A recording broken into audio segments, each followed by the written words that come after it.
Thank you, ladies and gentlemen.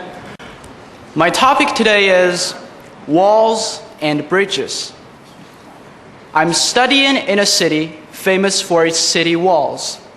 All visitors to my city are amazed by the imposing sight of the city walls, silhouetted by the setting sun with gold and shining lines.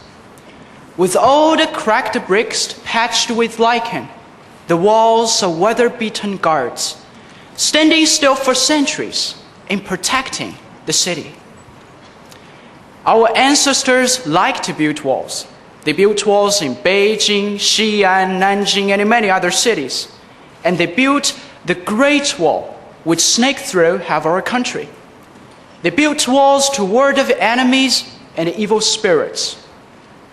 This tradition has been maintained to this day, as we still have many schools and parks walled off from the public.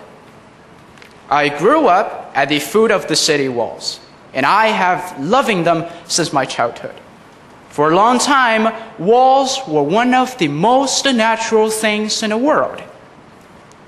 My perception, however, changed after a hiking trip to the eastern suburbs, a scenic area of my city. My classmates and I were walking with some international students. As we walked out of the city, we found ourselves flanked by taller and taller trees which formed a huge canopy above our heads. Suddenly, an international student asked me, "Where is the entrance to the eastern suburbs?"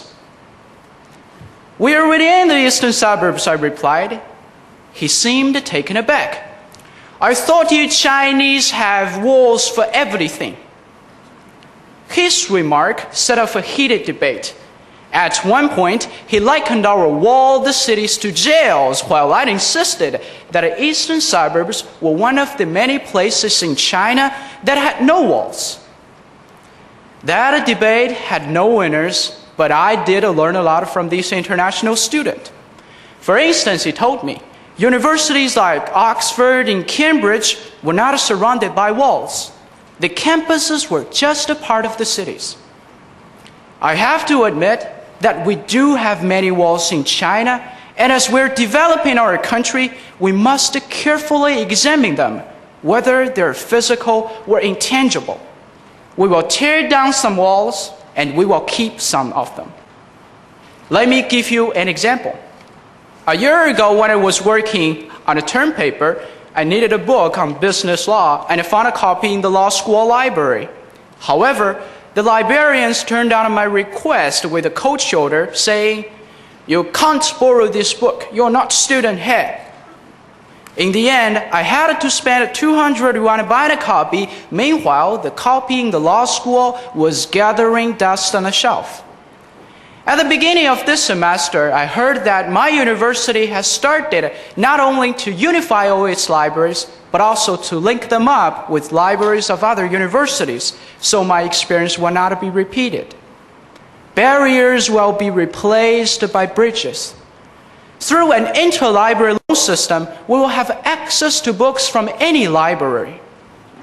With globalization, with China integrated into the world, I believe many of these intangible walls will be knocked down. I know globalization is a controversial issue, and it's hard for us to say whether it is good or bad. But one thing is for sure, it draws our attention to China's physical and intangible walls and forces us to examine their roles in a modern world. Then what about the walls in my city and other cities? Should we tear them down? Just the opposite. My city, like Beijing and other cities, is actually making a great effort to preserve the walls. These walls now attract not only historians and archaeologists, but also school children trying to study our history and cultural heritage. The walls have turned into bridges to our past and to the rest of the world. If the ancient builders of these walls were still alive today, they would be proud to see such a great change in the roles of their walls. They are now cultural bridges that link East and West, south and north and all the countries of the world, our cultural heritage will survive globalization. Thank you very much, ladies and gentlemen.